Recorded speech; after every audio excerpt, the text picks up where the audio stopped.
La decadenza del marchio per non uso. Seconda parte. Come è disciplinato il regime dell'onere della prova?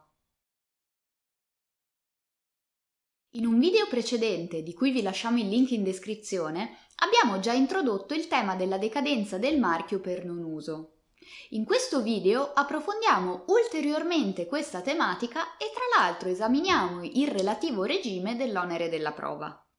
Originariamente il codice della proprietà industriale prevedeva che, onerato di provare l'intervenuta decadenza del marchio per non uso, fosse il soggetto interessato ad accertare la decadenza.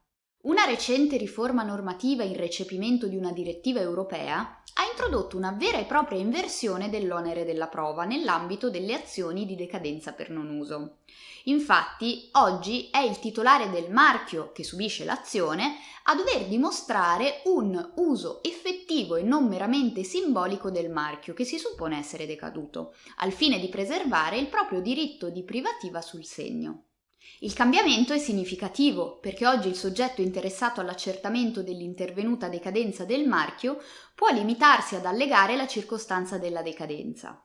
In passato invece su tale soggetto gravava l'onere, molto difficile da soddisfare, di provare il non uso ininterrotto del marchio protratto per almeno 5 anni, ad esempio facendo anche ricorso a costose indagini investigative o demoscopiche.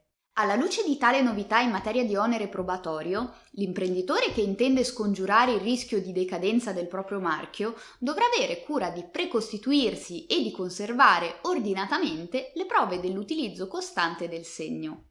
L'utilizzo però dovrà essere serio ed effettivo. Ad esempio, l'imprenditore che per evitare di incorrere nella decadenza per non uso si limiti a ridepositare il proprio marchio non preserverebbe utilmente il segno.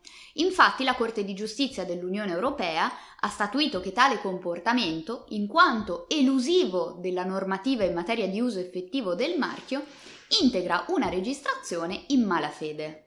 Ma cosa si intende per uso serio ed effettivo del marchio? Lo scopriremo nel prossimo video. Iscrivetevi al nostro canale YouTube, abbiamo un'intera sezione dedicata al diritto industriale. Per maggiori informazioni visitate il nostro sito e seguiteci sui social media.